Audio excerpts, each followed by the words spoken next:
everyone, welcome back to the Consumer Behavior and Fashion class. And I know for the last week you have done excellent work on your individual project, and everybody submitted your assignment, and it was all really great. And I have given you my suggestions and my comments. Please check it out on the submission folder. And you are doing really great, and I'm getting lots of emails from you that I feel like I'm lost, but nobody is lost at this point of time. If you need my help, I'm giving you suggestions. I'm giving you recommended readings for your project. So I have recommended some readings for the people who really need more information, so you are not lost. And I'm gonna go on to help you to develop your project from now on. So you can contact me personally and you can talk about your project with me, okay? You can use various channels like Zoom meeting, or the text messages and emails, and in any channel you can contact me and talk to me, all right? Okay, so everybody is doing really good job, and today we're gonna talk more about the experimental, consumer experiments and psychological experiments to develop your interview questions. So this is just an optional, just extra kind of approach, because as I have talked to you earlier on week 4th, we're listening to their opinion for this in-depth interview in case they can describe and illustrate what they think about their behavior or certain topics that you might interested in. That is absolutely fine. So you don't need a psychological experiment, and you don't need experimental questions for your in-depth interview. In case your respondents, your consumer can respond to you freely, and they can talk about what they think, but this is just an additional approach for you to develop your project further in case they cannot answer your questions or they cannot understand your questions. But most of you are doing self-reflection like a project. That means you are interviewing to yourself. In that case, the experiments will not actually work pretty much, because you are the one who is setting the scenario and who is making the process of this experiment. So in case you need to go deeper, to delve into, to explore what they think about certain things and how they're behaving in certain ways, and they cannot explain their behavior, in that case you need this experiment. So this is just extra optional kind of approach to develop your individual project, okay?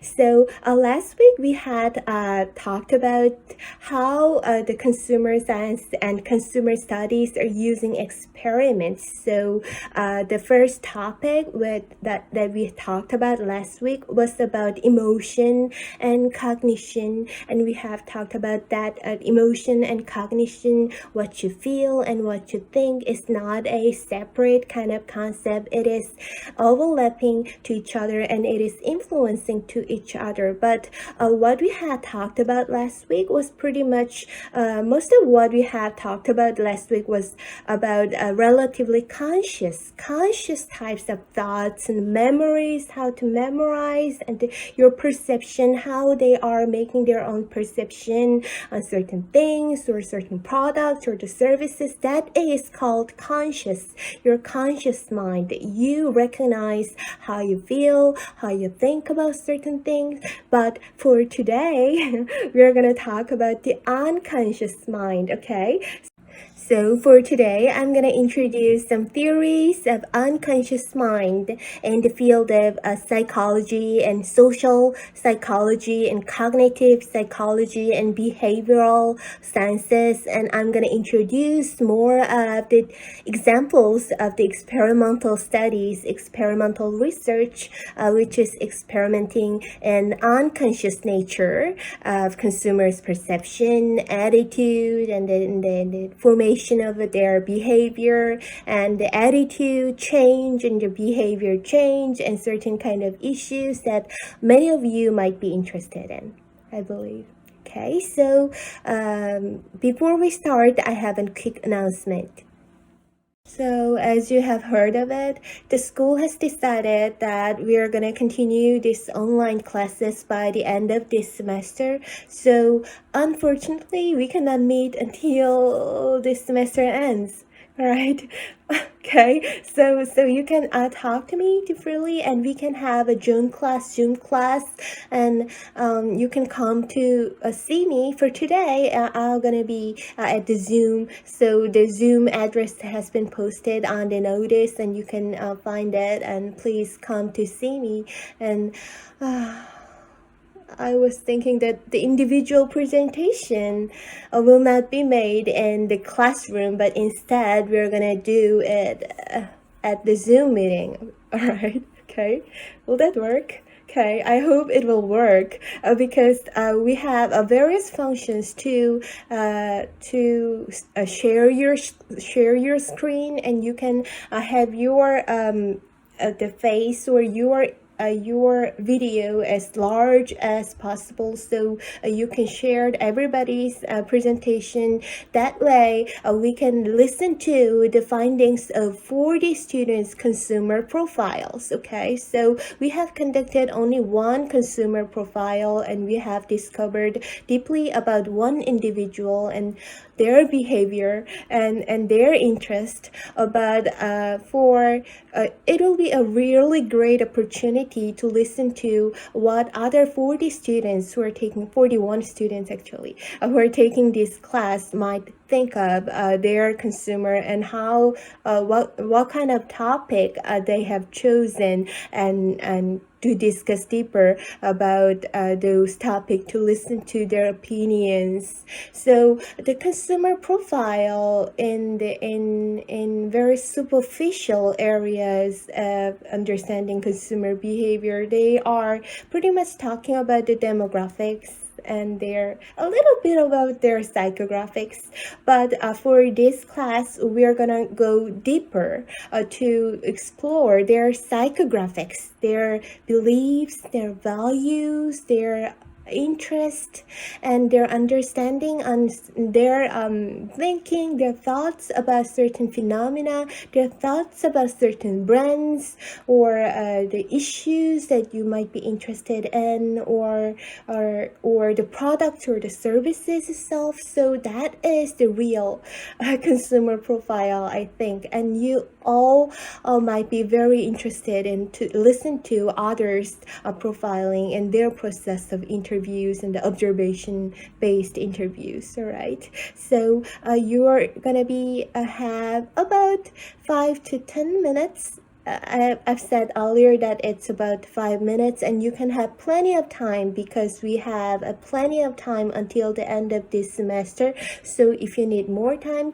you can take your time to present in your own way. So the format of your presentation is completely up to you, is free, so you can choose how you're gonna make your presentation. So you're gonna describe about your consumer or yourself, and you can hide it is yourself. You can talk about the anonymous consumer, that, and you're gonna talk about their important characteristics as well as what you observed through wardrobe study and company shopping. And you're gonna talk a little bit about the interviews in case you could not complete your interview by the day of your presentation, and you're still going on for the second, third, fourth interview. In case if you are interested, that's just for an option. You can continue to do interview to find something, or you can do some further research to explain what your consumer cannot explain. So it is your idea reflected to better understand about your consumers' beliefs and understandings or the values. Okay, so please check your presentation date that has been posted on the notice on the YSEC.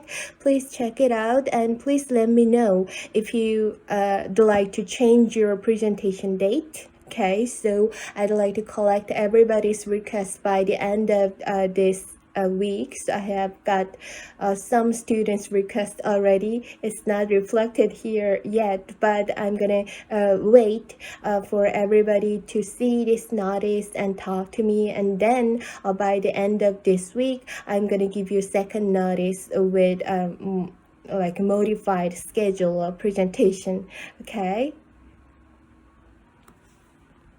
Okay, so let me briefly remind you the schedule of your biweekly report. Okay, so the first report was successfully submitted, and the second one as well, and the third one was due May 7th. That was today, but I have extended the due date for this report, so you can submit it until May 12th. In case you're ready, please submit your questions earlier. That way I can give you more feedbacks. That means you can upload it again and again. And I know everybody is getting too much stress, and I know you are taking 6 more, 7 more classes, and you're having lots of assignment and the essay assignment for all other classes, and you are really having a much stress for submitting your biweekly essays. But please don't get much stress, because this is midterm, okay? Because you have done a really good job on your first and the second report, and your your hard work will be reflected on your third report. So question itself is not the clue. It's not the only clue for evaluating for your midterm exam. You are doing really great, and I have extended the deadline of midterm report, so you can have plenty of time to make your study questions, and you can have many chances to talk to me, and as soon as you are ready with your question and you have any ideas, please submit your idea, your study questions that you are thinking of. In that case, I can give you my comments to help you to continue your project. Okay, so far, 7 students have submitted their study questions as well as their interview questions already. So I have given my comments to you. Please check it out. And for one student who didn't put any study questions and came up with lots of interview questions, and I said that we need to make that narrow it down with having a very specific one study question instead of just go broad to ask about everything. So that student, I asked her to submit your study question over again, but I would like to please let you know that I'm demanding more, not because your work is poorly done. No, it was really great, but I'm asking more to help you. Okay, all right. Okay, so if I ask you to change your study topics, and specify your interview questions a little bit, and that means I'm expecting that you are going to have more fruitful, more deep kind of findings from your interview, because that is precious time for you and for your interviewee as well. So for this step, I'm gonna demand you more. So please upload your study questions as soon as possible. Okay, thank you. Okay, so let me introduce several study questions that you have developed, and I thought that was interesting and that is somewhat related to today's topics. So I have brought here. Okay, so 3 students developed their questions, and it was like, why my consumer's personality changes only when shopping? So during on the week 3, when we're talking about the personality, I mentioned that personality cannot be easily changed. So in case of the big 5 personality trait theories, the sense of agreeableness, that means you have a tendency to agree to others, to be nice to others, and those kind of characteristic is your personality trait that you're born with. But in case if you are living in this earth, in this society, if you're having high agreeableness, that means you are gonna live your life even more easier. Just in case, for example, if you're having a teamwork with your classmates and you cannot agree with others' opinion, in that case you can compromise, and you can just follow what the majority of the groups are thinking, or they're believing that is good, or that is acceptable. And in that case, you are not born with your levels of high agreeableness. It'll be really difficult to conform to others. Okay, so in that case, you might thinking of changing your personality somehow, but it is really hard. But it needs lots of time and effort, and your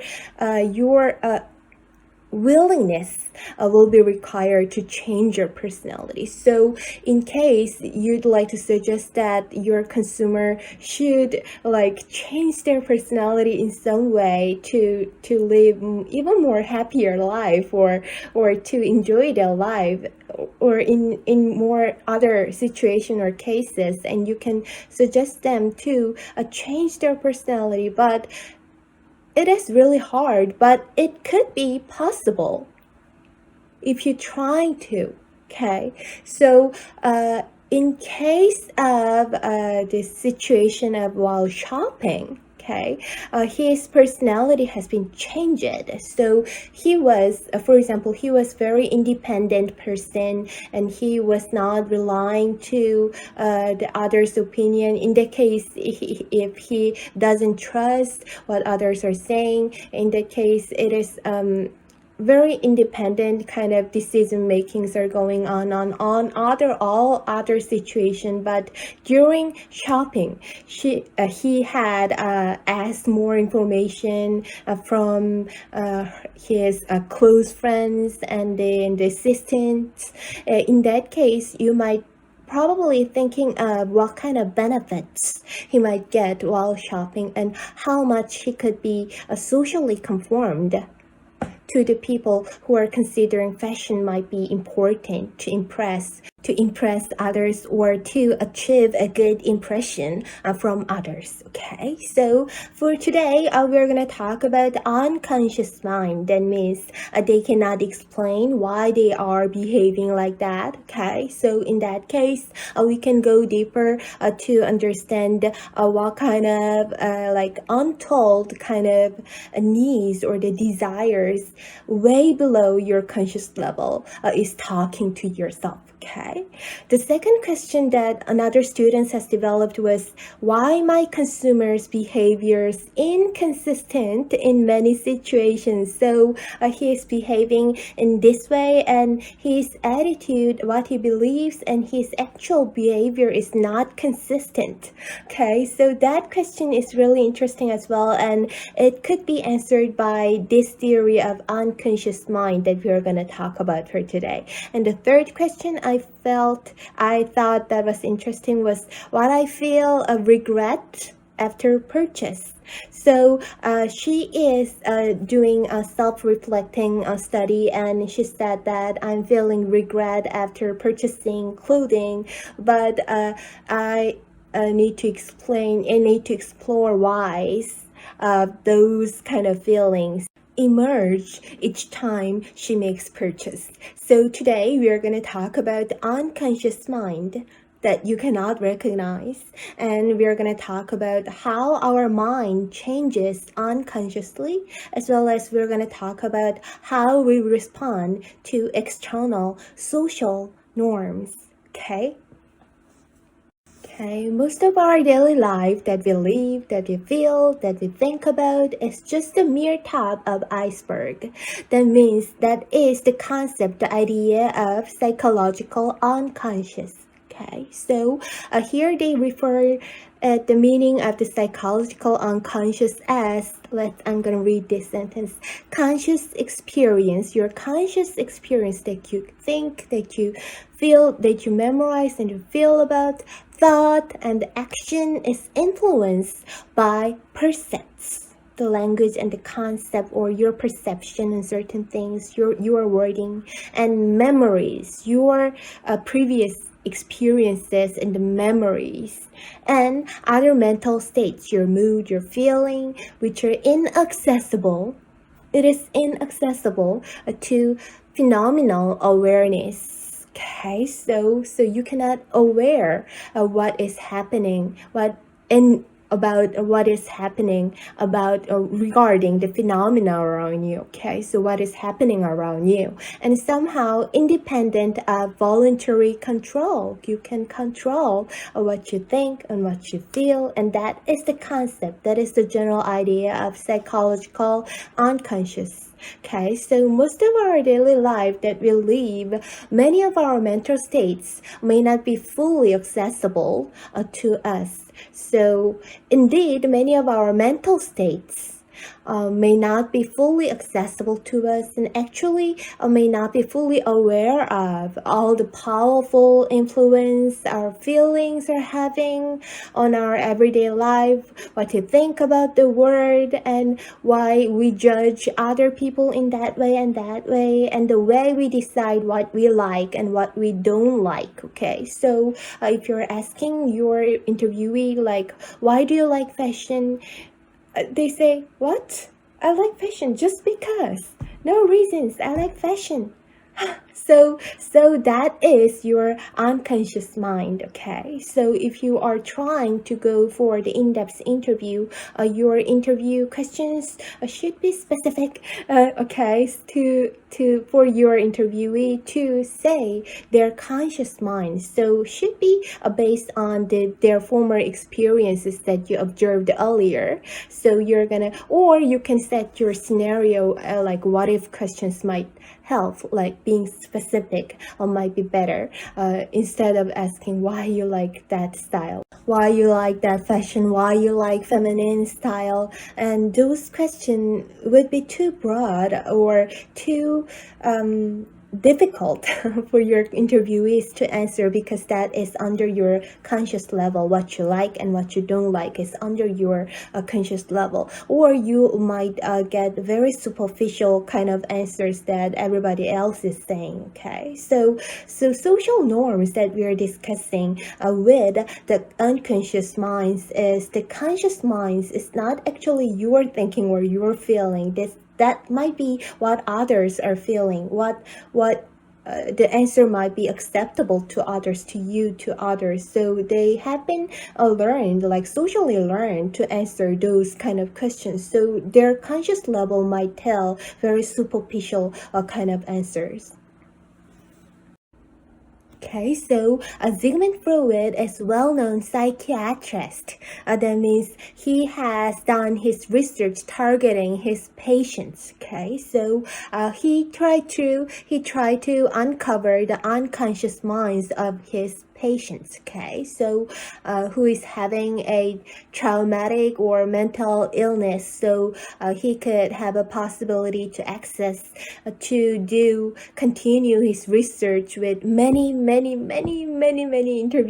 Okay, so targeting many of example cases of his patients, and he tried to pull out the lost memories of his patients. Okay, so the lost memories of their childhood. So in case they were suffered in some cases by their parents or their mother, father, or they could not meet their needs or the basic desire of their needs during their childhood, and their traumatic kind of memories will be like formulated. That means last week we have talked about our memories are not perfect. It is fractional continuum of your memories that you like to remember will be remained, but the very painful memories that patients don't want to remember at all could be like erased from their brain. So Freud tried to pull that out to make them remember, to make their unconscious mind to be like conscious by making lots of treatment and experiment. And during those stages of experiments, lots of unethical kind of practices were going on, like torturing the patient. Say it or try to remember it, and those kind of processes was widely criticized by the scientists in the field of psychology especially. And he has found that there really exists something kind of unconscious minds that a lot of scholars have questioned about. Does that really exist? How can you prove it? Okay, so unconscious mind really exists, and he said that this is famous quote of Sigmund Freud. So I'm gonna read this sentence with you. Okay, our right to assume the existence of something mental that is unconscious. So he's saying that we are having the right to make any assumption that make an scientific kind of assumption to say that the unconscious mental state really exists, and to employ that assumption for the purpose of scientific work is disputed in many places, in many quarters. Disputed that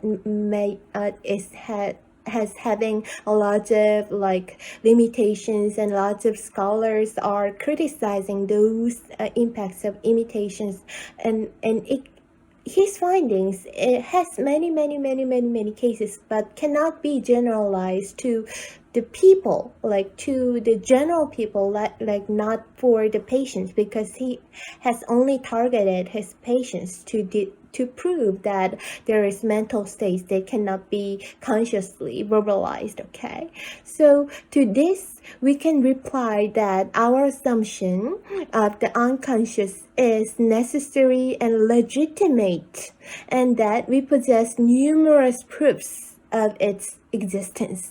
So he argued that of course we have rich unconscious life, and there are many instances that prove its existence. Okay, so we are gonna go deeper how he had found and explained about unconscious mind. And here is Freud and his depiction of mental life, which is metaphoring the floating iceberg. So our conscious level of our mind is just mere top of the iceberg. So below the ocean, just as you think of the metaphor of iceberg, that is the unconscious level under the ocean, on the floating iceberg. Okay, so as you can see on the picture, we have three components, three different unconscious forces of id, ego, and superego, and all of these three components are under the ocean level, under the conscious level. So some part of your superego and some part of your ego is also under the conscious level. So we are pretty much sure about our ego is just above the top of this iceberg, so we can recognize our thoughts and our beliefs. But what we think, the very logical level and very reasoned, and we can rationalize on the level of that conscious mind that we're thinking like ego, is also like under the conscious level. So some part of our ego is also under conscious level as well.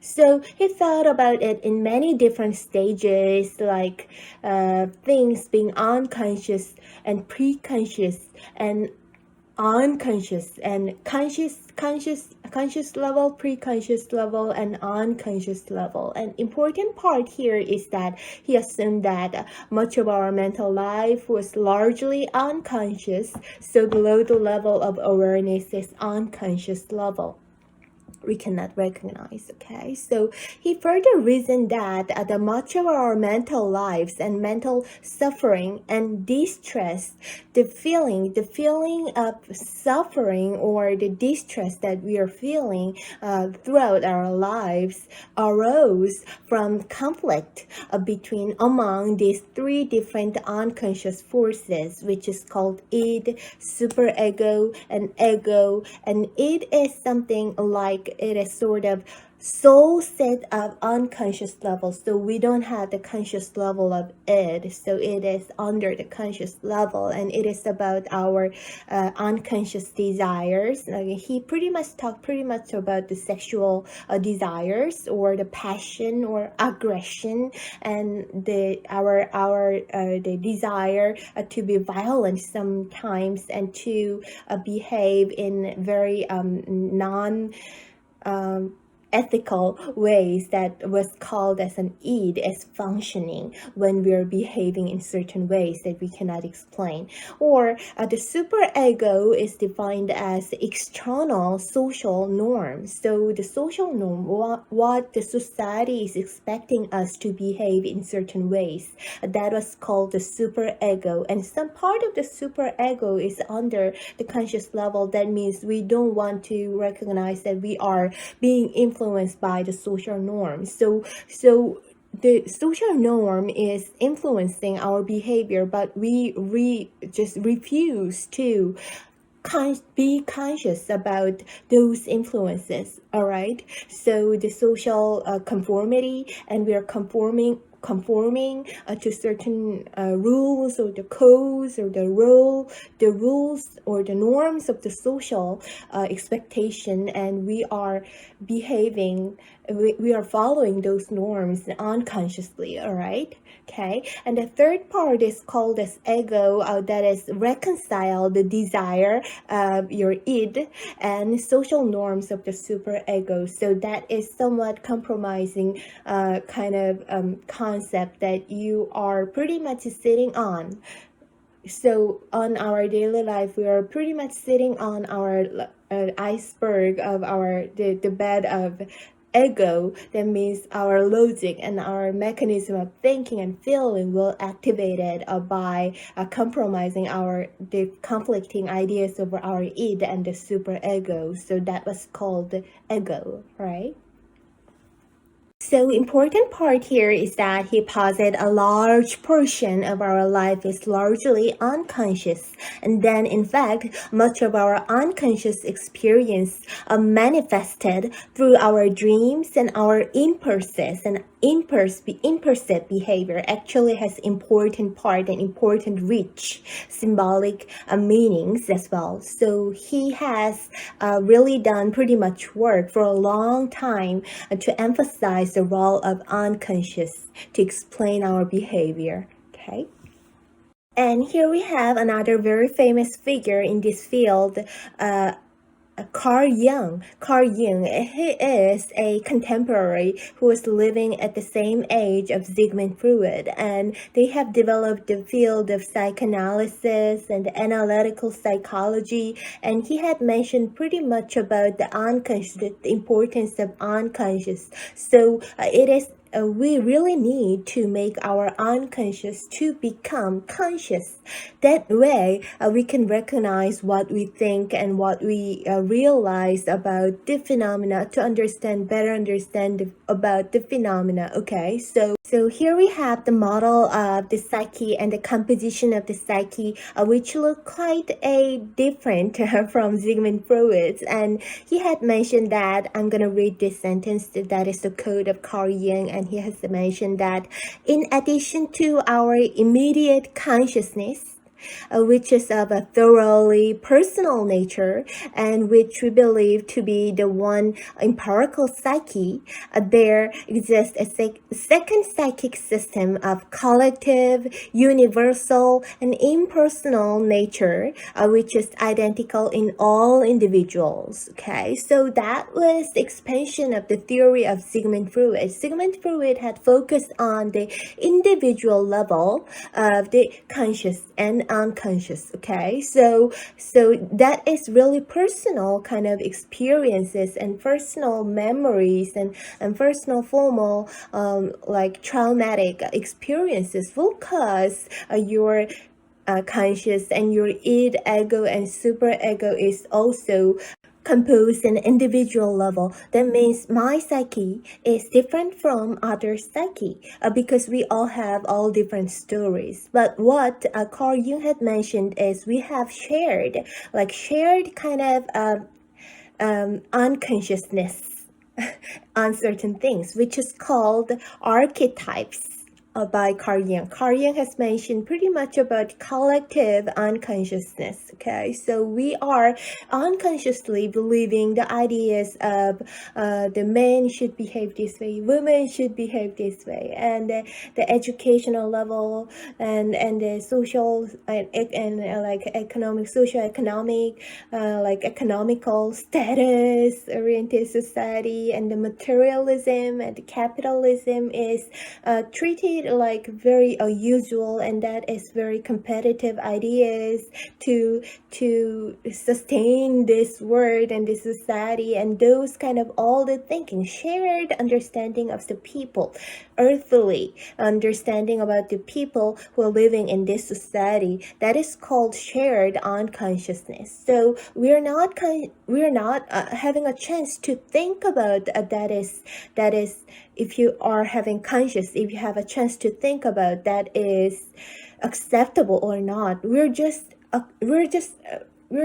unconsciously, we are like perceiving, we're just like following those ideas of the society, and that was what Carl Jung has mentioned pretty much about. So we need to be conscious about and get out of those unconscious thinkings and unconscious minds. Okay, so the composition of the mind, the diagram is quite different, and it has been your personal level, and on the very center of this psyche you have the ego, and Carl Jung had mentioned that ego is 100% conscious. So Sigmund Freud had mentioned that your ego, some part of your ego is also unconscious. That means you cannot control even your ego, which is working hard, which is working pretty hard to compromise with all different ideas of instincts or impulsive ideas of yourself.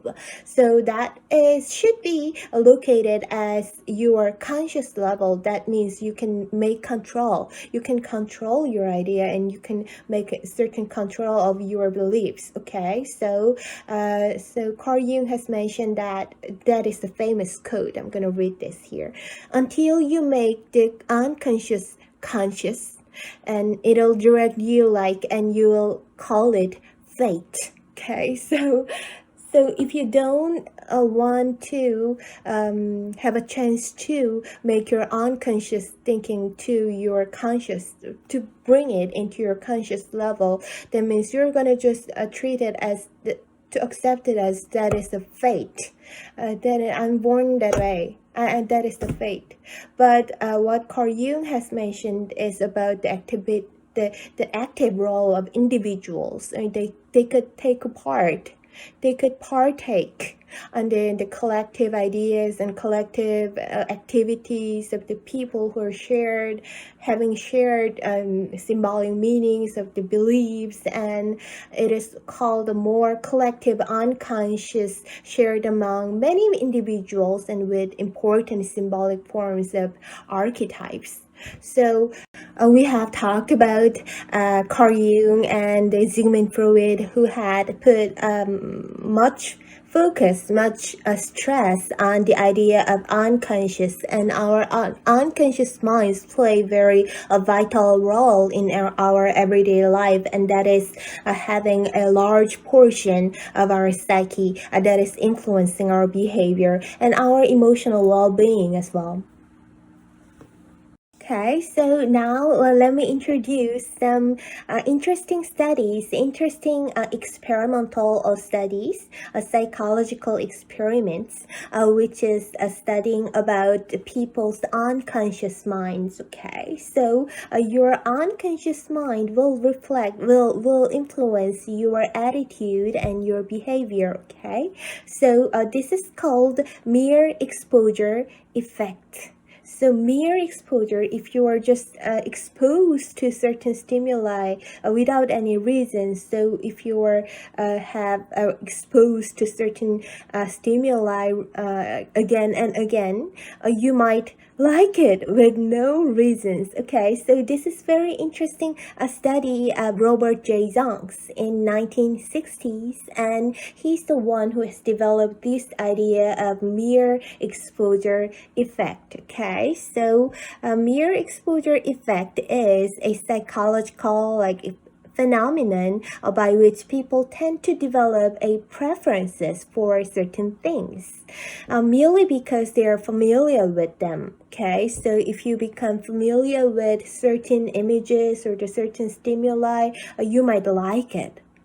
No reason. Okay, so that was an interesting study. The steps of this experiments of this unconscious likes has been done by Robert J. Jones, and he premised and he made assumption that repeated exposure to some given stimulus increase liking. Okay, so the participants of this experiments has been exposed to a Chinese ideogram. So if you're not familiar with a Chinese character, if you're not fluent speaking and reading, writing, and Chinese characters, in that case, it might be a really a difficult kind of image to memorize. And the image has been shown very quickly, like a flashcard, like for a second, like quick. So you have seen this unfamiliar kind of Chinese ideogram for a very short period of time. You cannot recognize, you cannot memorize what you have seen. So this is very unconscious exposure for a very short period of time, so for quick duration, so they can remember or recall what they have seen. And then the participants were asked to rate how much they like, how positively or negatively they feel about this one specific character, specific image. And the results say that the more exposed to the image for a very repeated stages, in that case, the more they liked it. So that was called as mere exposure effect. So the unfamiliar image could be exposed to you, and you're gonna unconsciously, your brain will remember. You are not gonna remember consciously, but you're unconsciously, you're gonna be familiar with that, and you're gonna have the probability to like it. Okay, so that was a series of experiments of Robert J. Zonks, and that was a famous and interesting kind of experiments to discover the influence of people's unconscious minds. This is another example which is discussing people's unconscious minds. Okay, so this is called unconscious mind cognitive priming. Priming means igniting. You're gonna to ignite somebody's thinking and their emotion in certain ways. So that is the influence of one stimulus, and the stimuli will prime you think or behave in certain ways. So that is priming effect. So that is causing you think or feel in certain ways. So that is the stimuli. Okay, stimulus information will cause you to behave in certain ways. So that is priming effect, the active stimulus. Okay, so the subliminal phase of priming effect that has been studied by Baldwin in 1990, and this is very interesting study because the frowning face of the advisor, your professor, has been shown to you, and then students were asked to evaluate their paper by themselves, and they have evaluated their paper negatively by just watching the frowning face of their professor, their teacher. Okay, so there's no relationship, no like connection between how the face expression of their professor is related with your paper. You don't know that your paper has been read by your professor or not, but by just showing the frowning face of your professor, in that case people like students might grade like evaluate the paper negatively, and that was really a quite like shocking kind of experiment. Okay, so somebody's emotional expression, nevertheless, it is not related to that situation or that circumstances, but if you are seeing just a negative expression of somebody else's for a short period of time, for a second, like professors were watching like that, and then students will think like, oh, there must be something wrong in my paper, and those kind of priming effect was found to be relevant, and it is effective, and it has been like influenced. Such kind of negative stimuli is influencing students to think in different ways, in more negative ways. So that was the very powerful force presenting emotional stimuli, but for a very rapid time, and you have no idea that is related to your paper or not. But in case you have seen that facial expression of frowning faces that shape a wide range of stimuli and how you emotionally feel about that, and that is quite related, and that was found findings of subliminal face priming. So somebody else's priming their faces, their expression will influence you to think in different ways, right? And this is very interesting study that has been done by William and Barr in 2008, quite recent, okay, and that was published in Science, and the finding was very influential, and the findings has been adopted by many fashion brands and to make their marketing strategy, and this findings has been widely used by in the various fields. Okay, so the title of this article is saying that experiencing physical warmth promotes interpersonal warmth. Okay, so warmth is very strong personality traits. How much your personality is warm, that means you're caring for others and you're judging others more positively, and you can sacrifice yourself for others. Okay, so you can have an possibility to be a caregiver. Okay, so you care for others and you feel happy, you feel good for helping others. Okay, so that is the personality trait called warmth. So according to the Big Five personality theory traits, we can think of the agreeableness. Okay, so the warmth of the personality could be like witnessed on your personality trait theories as well. And warmth is the most powerful personality trait in social judgment and attachment theory as well. So in terms of you are having good relationship with others, and if you are having very warm relationship with your family members or your boyfriends or girlfriends, you might have possibility to change your inherited personality to be changed in some way. So if you are born to be a cold person, and if you're having good, nice, warm relationship with others, your boyfriends, girlfriends, and your family, in that case, your personality warmth could be somewhat changed. Okay, so somewhat, okay, change it. Okay, so it cannot like rapidly, dramatically change it, but it had possibility to be changed. Okay, so here this is very interesting experiment, psychological experiment. Your physical warmth, so if you're touching very warm kind of material, in that case your social warmth, so you might have a tendency to care for others, or you can help for others. Okay, so that is really interesting. The very interesting approach of this study, this experiment, is they here that okay, so in this study, the participants of this study who briefly held a cup of hot coffee, they were just holding a hot cup of coffee, and there was a comparison like another group, and that group was holding a cold coffee, and after that they were asked to make a judgment for a stranger. So how does this person look like?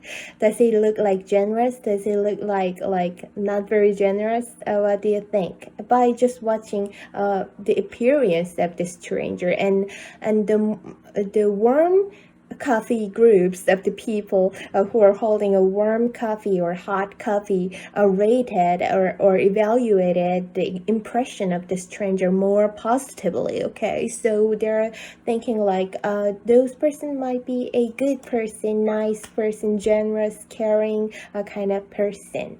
And on the second experiment, the similar experiment, that was a series of experiments. There were participants who were holding a hot coffee, and versus another group was holding a cold coffee, and they compared these two groups, and they were asked to choose a gift for themselves or for others, like for their friends or their others, like they don't know, pretty much, like for the stranger or their friends or their others, important others. So in case the people who are holding the hot coffee chose, they were more likely to choose a gift for their friends or for others. So that was kind of a personality could be changes for this situation only. So they were holding a coffee for a short period of time, and after that kind of experience, like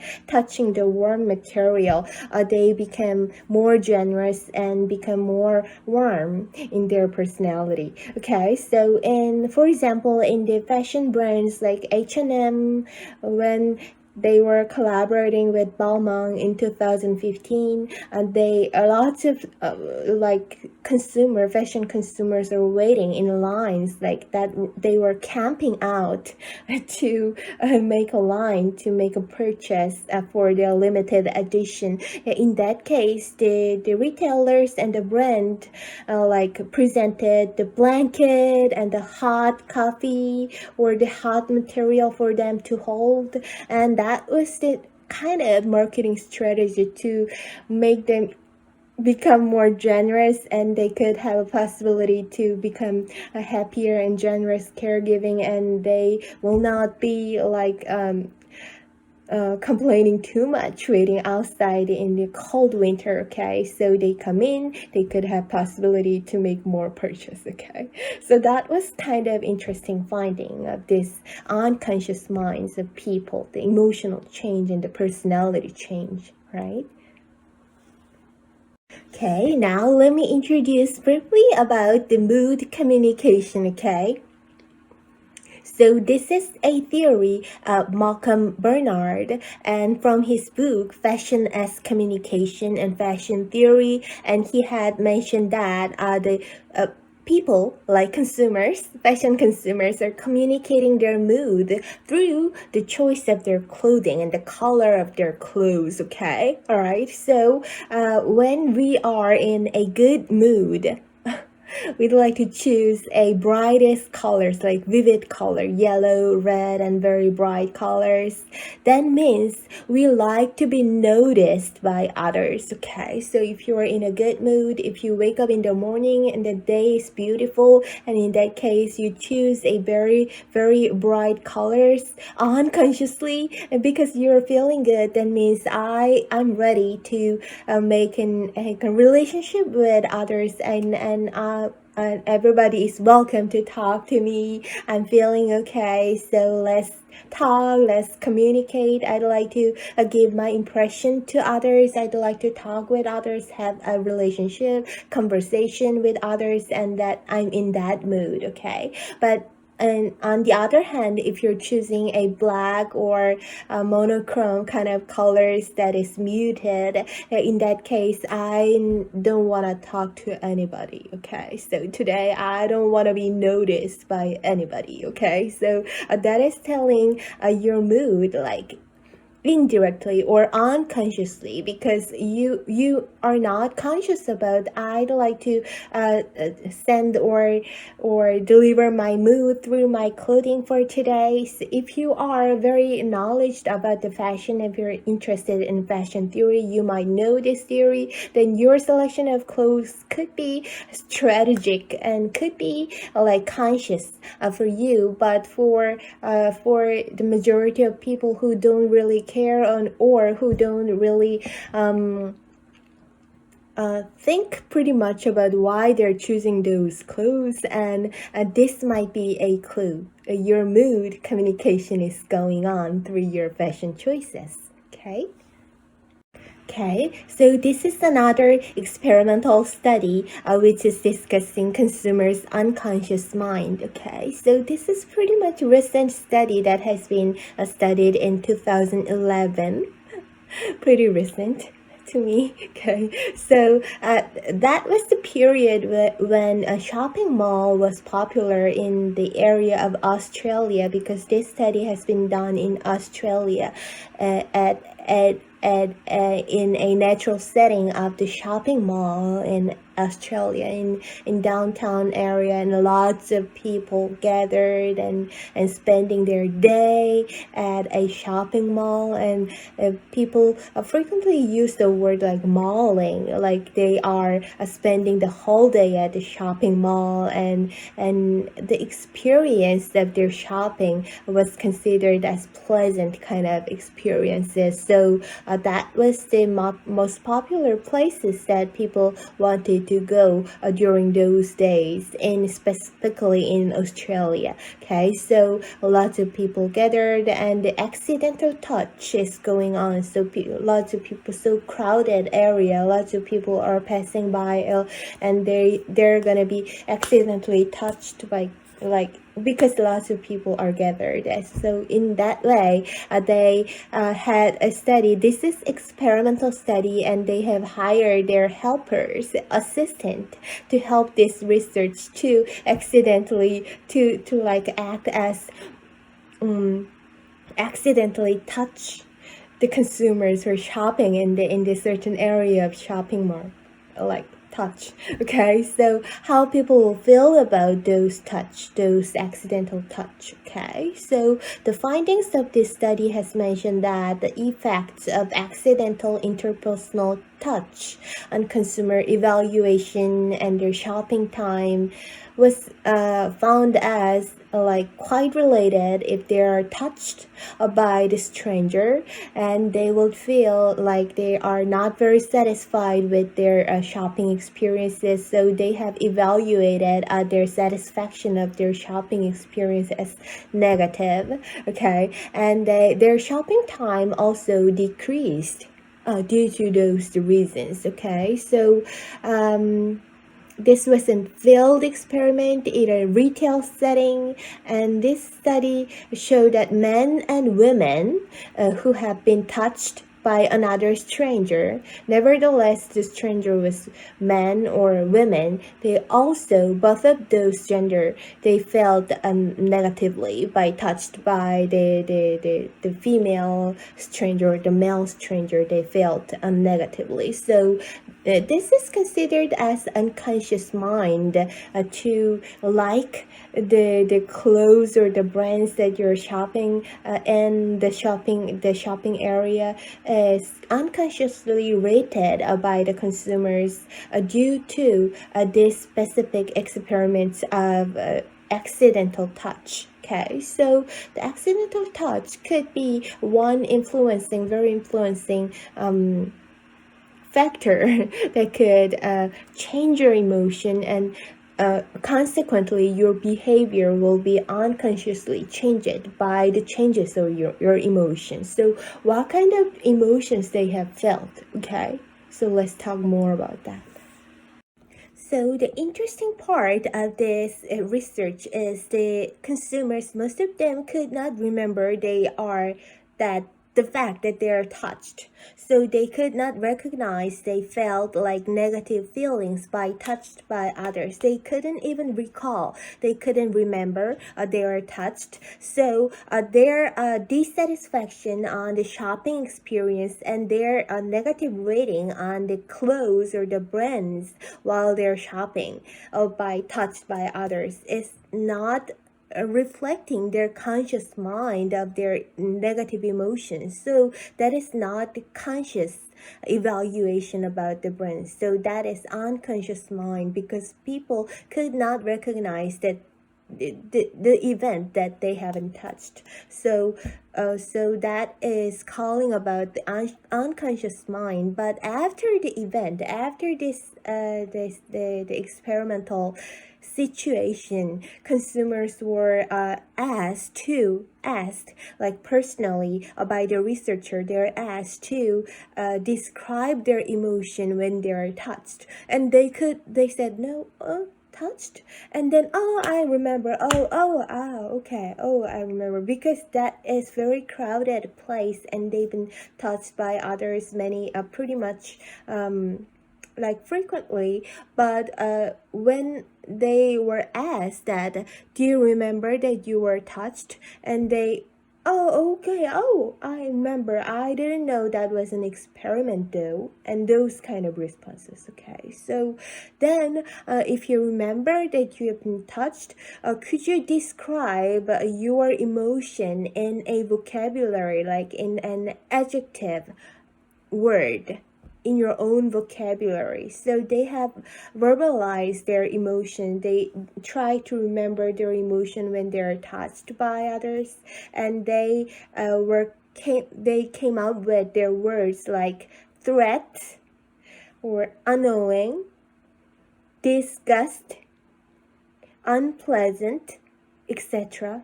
And then those cognition and the levels of their negative feelings and negative emotion of those levels of the degrees of your negative emotion, like threat was on the highest level, and then annoying, disgust, and unpleasant, and those kind of orders of your dissatisfaction level and your negative emotions has been reflected on your rating of the brand or your shopping experiences. And you had a tendency to leave earlier if you feel that kind of emotion. So that was unconscious mind that has been provoked to speak out in your own language, to have certain conscious minds. And after that, your evaluation on the brands and your cognition and your conscious minds about what you feel about those events and what you feel about those circumstances has been quite related. So that was the finding. Okay, so your unconscious mind has been reflected on your consumer behavior, but consumers could not recognize that they are having certain kind of emotion.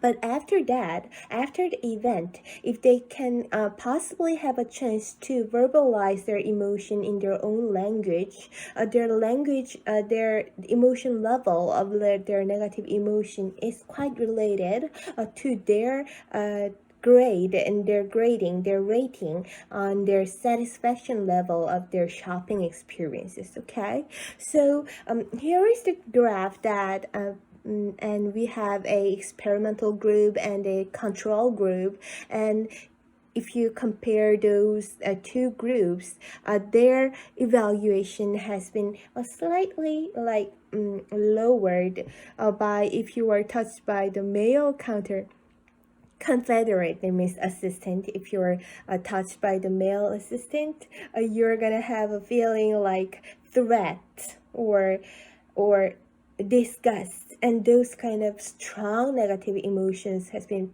felt by the male confederate, male assistant, research assistant who has touched your skin. Okay, and in case you haven't touched by female confederate, female assistant, you felt the emotion of annoying or unpleasant, and then that is kind of quite a slightly like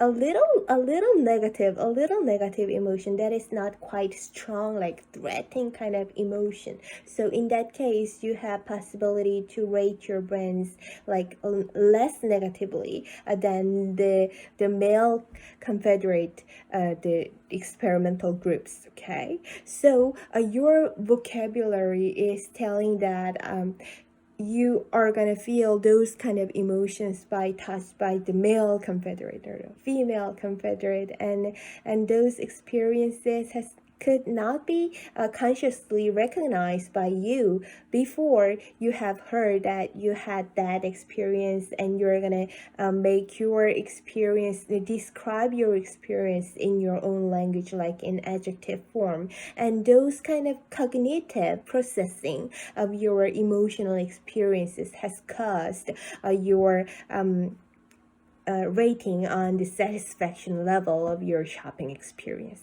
Okay.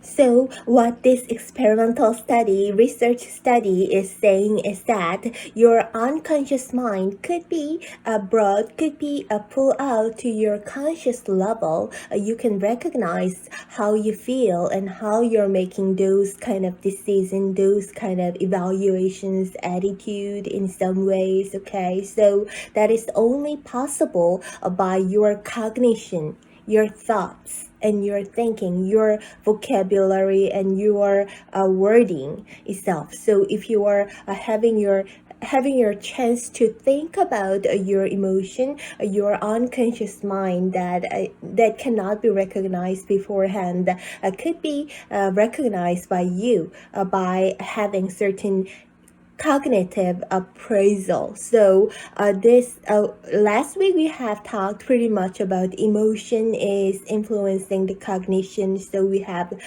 mentioned and look through various examples, which is saying that. And today we are talking about your cognition itself is causing your emotion. Okay, so you are thinking that you are behaving like that because you're feeling like that, but there is on the between of your emotion and your behavior, in between there is your cognition, how you are thinking about those events or situation. Okay, so the affective experiences are only possible. Affective means emotional. Affective experiences are only possible following cognitive appraisal. Okay, so here we have graph, which a model which is showing you that the emotion has two factors, two aspects. One is arousal, automatic process of your emotion will be like aroused. That means that is physical emotion. That means if your bodily arousal, like if you're sweating and your heart beating and you cannot vocabulary, you cannot verbalize your emotions. I don't know, I don't know what this feeling is, and those kind of emotion. And another part of your emotion is your cognitive part of your emotion, that what is this feeling, and you can explain about your feelings. So it is emotional labeling of your emotion, labeling of your emotions. So happiness or pride or satisfactory or happy, and those kind of words that you're putting to explain about emotion is on your conscious level, and it is you who's gonna define what happiness is and what pride is, what your self like concept is. Okay, so those kind of how you feel about yourself could be like understood as your conscious by your vocabulary. Okay, so I'm sorry, the physical arousal becomes emotion only when it is accompanied by a label or by an explanation of that arousal. Okay, so this is what your research study that we have talked about is talking about. Okay, so unconscious mind could be recognized by your thoughts. Okay.